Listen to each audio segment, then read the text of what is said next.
A very good evening, and thank you for joining me as I bring you the top stories of tonight. My name is William Evans. Let's have a look at the headlines. The foreign investors in Rwanda appreciate the security of their investment in the country, as well as the measures put in place to facilitate foreign investment.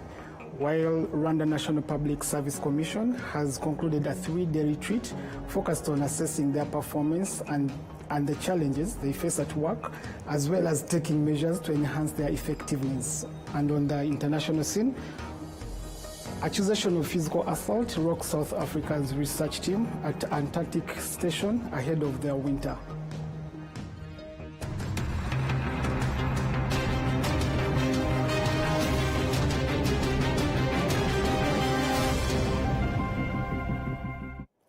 Again, many thanks for joining me. Let's begin our story with foreign investors in Rwanda appreciating the security of their investment in Rwanda, as well as the measures put in place to facilitate foreign investment.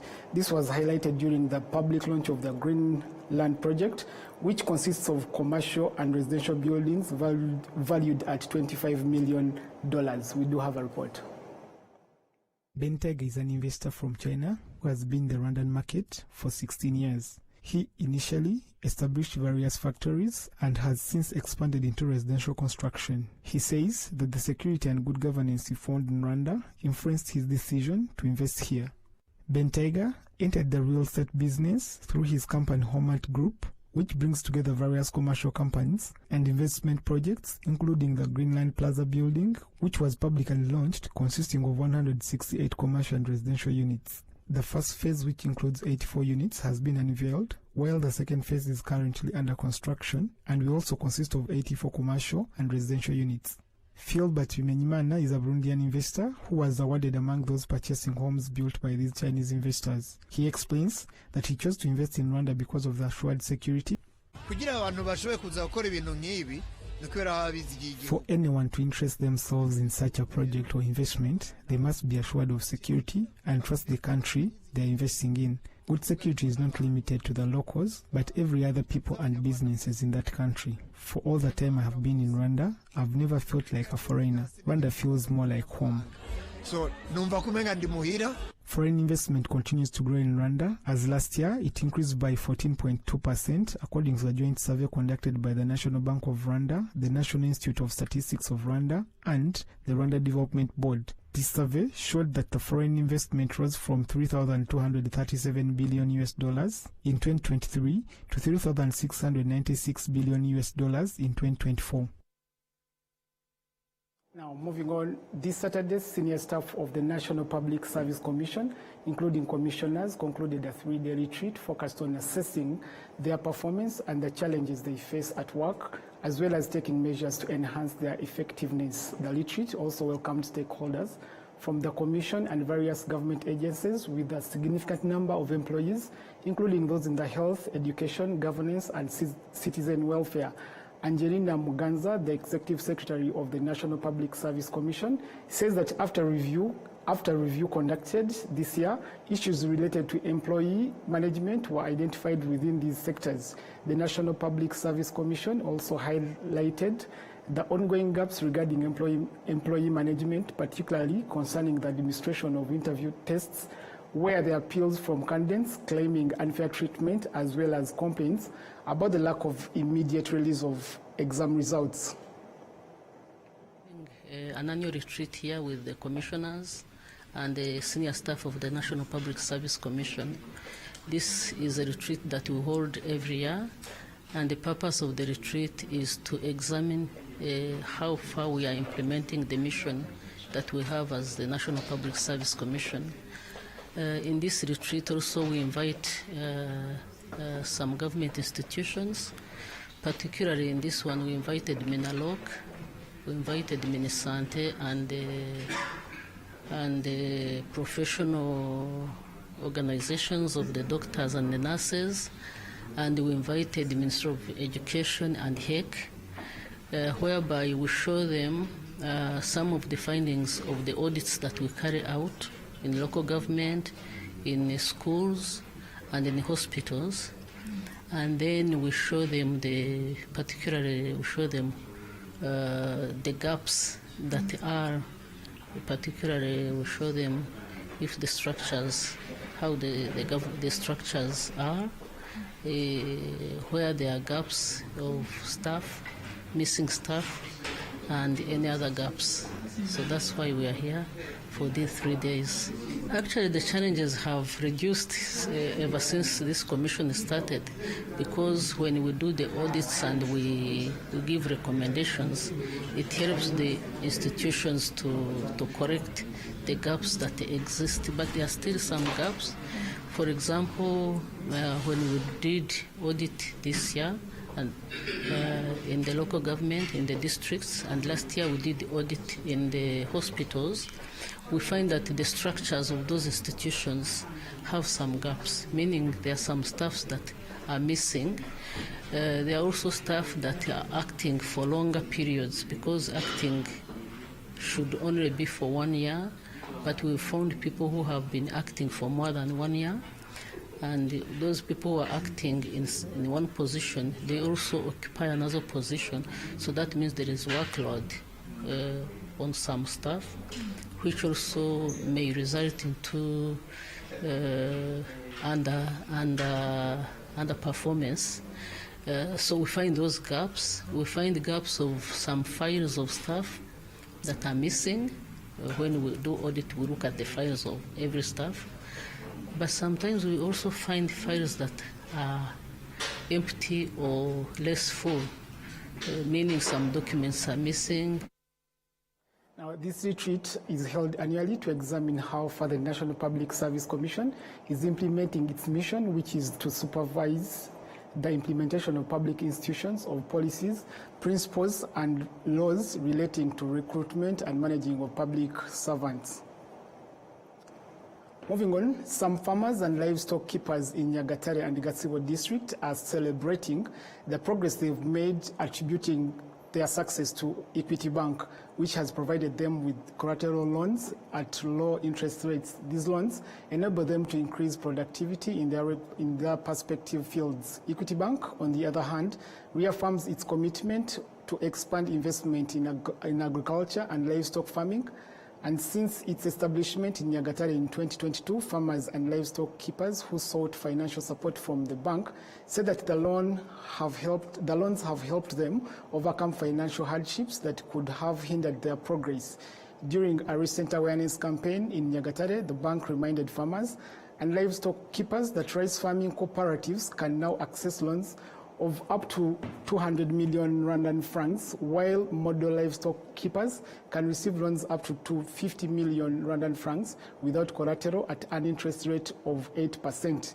Equity Bank Rwanda's Managing Director, Hannington Namara, emphasized that these efforts are meant to ease access to investment capital, helping farmers and livestock keepers achieve better yields. So far, Equity Bank has invested over 4 billion Rwandan francs in initiatives aimed at improving livelihoods, and the governor of the East African province pledged continued collaboration to enhance development efforts. As part of its outreach activities in Nyagatare, Equity Bank participated in a community service, Umuganda, this Saturday, working alongside residents of Nyagatare and Karanga's sector in Rutaraka, where over 15,000 trees were planted, including fruit-bearing and climate-resilient species. According to Hannington Namara, this initiative also carries a deeper significance in terms of environmental sustainability. Since opening its branches in Nyagatare in 2022, Equity Bank has grown its customer base to over 30,000 members. Now, moving on, the Muslim community in Rwanda, in partnership with the Foundation of the King, Mohammed VI of Morocco, has provided vocational training support to more than 30 people with disabilities who are members of the Muslim community in Rwanda. 31 individuals with disabilities have received assistance to learn vocational skills aimed at equipping them with knowledge that will help them enter the job market. These express their gratitude for the support received, committing to make it count. The Mufti of Rwanda, Sheikh Sindaigaya Musa, states that those permitted to study vocational skills will continue to be monitored to improve their livelihoods. Murabona yuko iki ni icyiciro cy'abantu bakiri batoya bagiye kwiga iyo myuga kandi nk'uko twanabibasezeranyije. This is a group of young people going to get supported to pursue their dreams. They will be given tuition and transport fees, and after they've completed their studies, we shall together with them find how they can belong to a cooperative to help them to put to use their skills and earn from their skills on the job market. Batangire kubyaza umusaruro kubona amafaranga binjiza muri ya myuga bize. The representative for people with disabilities in the Islamic faith, Uwamahoro Sauda, stated that among those she represents, there are over 300 individuals with disabilities who need assistance similar to that received by their 31 peers. To more news, the Lead Access organization awarded 15 women for their outstanding work that has transformed the lives of others. This event aimed at empowering women and young girls and to inspire them. Enora Gladys with more. Some young girls who became pregnant at a young age say that family conflicts are one of the factors contributing to child abuse issues.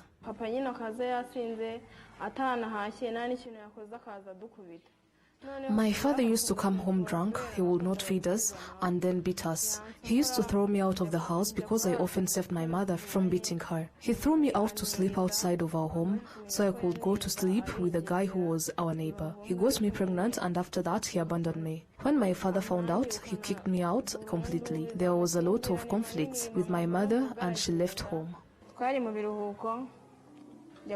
We were in our holidays and I went to look for a job at a hotel. Someone I worked with raped me. I gave birth when I was 14, so I started raising a child while I was still a young child too. So I dropped out of school and started struggling because my parents abandoned me. After facing these challenges, these girls are among those who have been helped by the organization Empower Rwanda to return to school and learn vocational skills. In an event organized by the Lead Access organization called the Women in Leadership Summit and Awards, which recognizes women who have made outstanding contributions, the organization Empower Rwanda, which supports these young girls, was one of the recipients of the awards. It was founded by Dr. Olivia Promise Kabatesi. To get such an award because it's a recognition of our restless efforts to support vulnerable girls, vulnerable women to live their dreams, to achieve their potentials. It's very inspiring. I feel it's very energizing because it even makes you accountable even more and also gives you a lot of tension, if I may say, that you really have to do more. You don't have to backslide, and also you have to be an inspiration to other young women and girls behind you. But it's also very inspiring in a way that it makes you feel that people recognize what you do. Apart from Dr. Olivia Kabatesi, who got an award in Social Impact Department, some other women got awards in other departments, mostly considered to be one for men only. Some of them include Dr. Mary Chantal Churinyana, who is a scientist and created an organization of women scientists in Rwanda. It shows that what we are doing doesn't just go without being seen. And they also give us, encouragement on what we do, which is something that also keeps us moving. Because in our mandates, we really want to see the equality, the parity, and the quality in whatever we are doing. We really need to do this gender parity happening 50-50 in everything, especially in STEM fields. Several young women who attended this summit have emphasized they were inspired by this. Basically, today is an embodiment of what women have achieved over the years, given the circumstance of the things that we pass into, in our daily lives, where we're not appreciated, and we have to prove time and time again that we are worth it. So coming together as women and celebrating ourselves and the things that we have been able to achieve is such a milestone. Not only that do we have to appreciate ourselves, but we also have to remember that the government has invested so much power and resources in order to uplift a girl child and the women in general. I'm very proud of the ladies and the women that I've seen walk on that stage. When I look at what women have been able to accomplish, be it in technology, be it in education, the pillars of this nation and what they are doing and what they're achieving, I'm honestly very, very proud. And what I've learned is that it's possible. It's possible to see and to be able to walk in those shoes. It's possible for the young ladies that we have seen, but also those who we have not seen. There's so much potential in this country and even outside of this country. So I'm really, really proud. And one thing I've learned is that the possibilities are there, the opportunities are there. All it takes is the presence and the hard work and pulling each other together to be able to give each other that effort to move forward. For starters, I want to believe that women should support other women and commend all the women who actually did participate in this event, because we should be the number one supporters of our very own, which is the reason why we actually did participate in this. And from that support, we get to collaborate with each other, to network and get to know everybody, what the people here know. For example, I'll get to know what people are working on and see how best to collaborate with each other as private sector players. But also for those who are employed, they've been taught how to, know how to stand up for themselves as females in the working place, know when to speak up, but also learn to develop themselves. Leaders are not born, they're made, and it's not something that someone has to give to you. It's something that you have to take from it. And what I think as a content creator, we have, it's about being creative in that sentence, but leadership is not always about a good network, as from people believe that, like from this summit, as you told me, that I have met good CEOs and different kinds of women with different kinds of positions, but all I think about is a chance to just learn from them skills and then for them to motivate us. And as they motivated me, I think they should motivate everyone, because they have achieved something that I'm looking for also to achieve. The Permanent Secretary at the Ministry of Gender and Family Promotion, Mireille Batamuriza, expressed confidence in the impact of the outstanding work being done by women. Your work has not gone unnoticed. You have made your impact clear and visible, and tonight that impact has been rightfully recognized. This moment is a reflection of your passion, dedication, and unwavering commitment. You have shown resilience, hard work, and courageous to lead in your respective fields. Iris Irumva, who is the CEO of Lead Access that organized this summit and awards, highlighted their key reason to organize this. Women have been underlooked over the couple of years, but times are changing. So we want to see women stepping up, feeling empowered and being proud of who they are, and also celebrating each other. So we wanted to create a platform that will not only empower through training and coaching women, but also a platform that will celebrate amazing women who are doing incredible work, but that are often not recognized by the public. So we're happy to see this platform celebrated and bringing together women who did not know each other to network and build a better future for Rwanda. Today we realize that women need to support more women. We have a lot of women who are in position of power that needs to become the voice of the women who are not fortunate to be on those leadership tables where decisions are taken. So today was really an inspiring session to see how women can become better allies with each other, but also to see how men can continue to champion and voice for us as women, can continue to support us as women, can continue to become the change women as well want to see, not just at the workplace, but also at home. These awards, given for the second time, were presented to 15 women who have made outstanding contributions in various sectors, including agriculture, entrepreneurship, media, and promoting Rwandan culture, among others. Enora Gladys, RwandaTV News.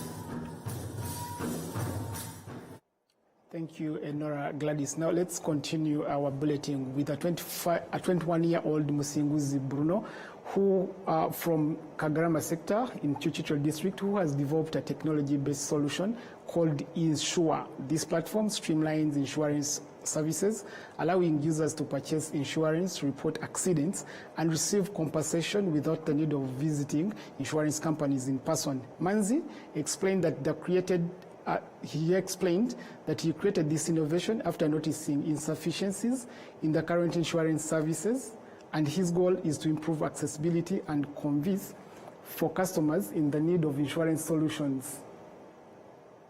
Insure app is it's a platform, it's an application that is here to simplify the way insurance is delivered to Rwandans. From the point of buying a policy, renewing a policy, filing a claim, or even tracking the claim. All those services are handled through the Insure app. So this means there is no longer the need of going to the insurance company headquarters to access an insurance service. That time could be used for something else, and you instead access those services through the Insure app digitally at your fingertips. The Insure app initiative came from, there's of course a first-hand experience with accessing insurance services in Rwanda, but also it was a realization. We came to realize that the insurance industry in Rwanda, the way it functions currently, is kind of, it's okay, but it's time-consuming for the clients, and it involves a lot of paperwork, which is how it works currently. But with the time we're in right now, and where Rwanda is headed for in the future, we are going digital. So that's where the initiative of trying to combine digitization and solving this problem of time consumption, tons of paperwork at the insurance company, was building a digital platform, which is Insure app. Of course, I recommend, but I also encourage the Rwandans, people in Rwanda who have insurance, specifically motor insurance, that we are beginning with, to start accessing the insurance digitally. This saves you time, it saves you money, and a lot of other benefits. So I encourage you to use the app. It's in English and Kenya, Rwanda, so it's very user-friendly. So you could access various services from the point of buying insurance, renewing your insurance, or paying your next installment, to the point of filing a claim when needed, as well as tracking that claim. You could access the app just by downloading it at the App Store or Play Store. Just type in Insure, like the company name is spelled, and download the app. Create an account. All you're asked for is your national ID. And then once you log in, if you have an insurance policy, you'll access it with your insurance provider. And then you can go ahead and manage the insurance policy according to your need. And lastly, I'd like to also inform you that this app adds no extra cost to you. It's totally free to the public. You could, there's no added or hidden costs. The same fees you would pay at the insurance company offices are the same you will incur in the app. There's no extra cost to you.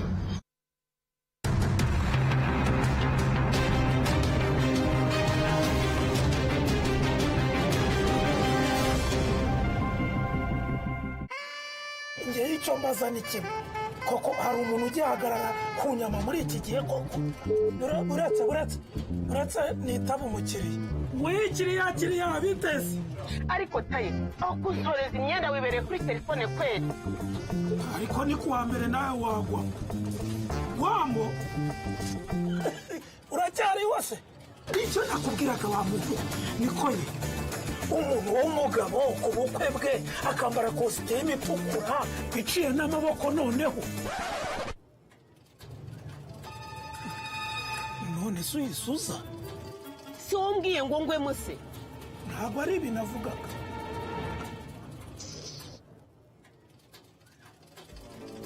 wamo kuwa mbere kanda akanyenyeri 345 akanyenyeri 2 urwego maze nawe ugwemo.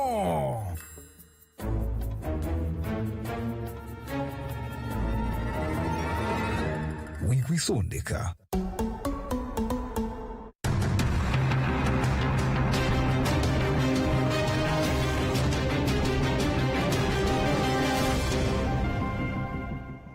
course, welcome back from that very short break. Now moving on to the international scene in Kenya. Mount Kenya rises to an altitude of 5,000 meters, making it the second highest peak in Africa. However, for several years now, the glaciers in its harbors have been disappearing. According to experts, the effects of climate change caused the largest glacier, the Lewis Glacier, to lose nearly 90% of its volume between 1934 and 2010. This glacier melt has significant consequences for the region's wildlife, flora, and human inhabitants. France 24 has more on this.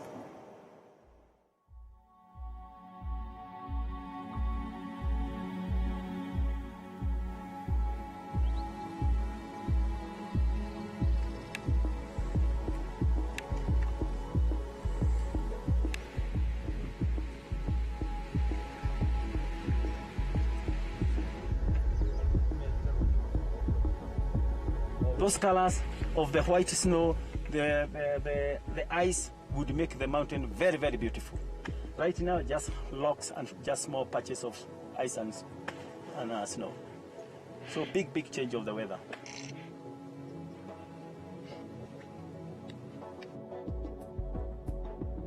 Even the river, you could hear the river flowing.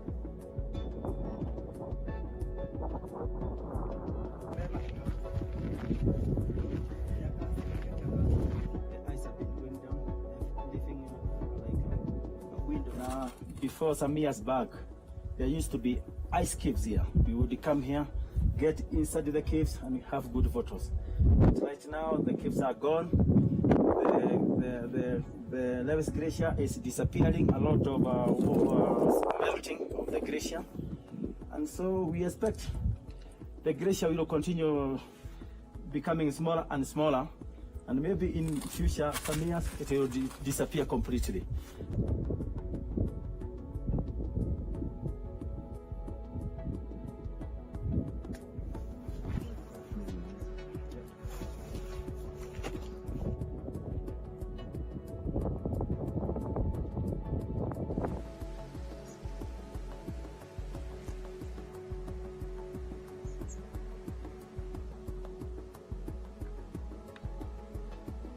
So we expect maybe in a few years to come, even the river might dry up completely.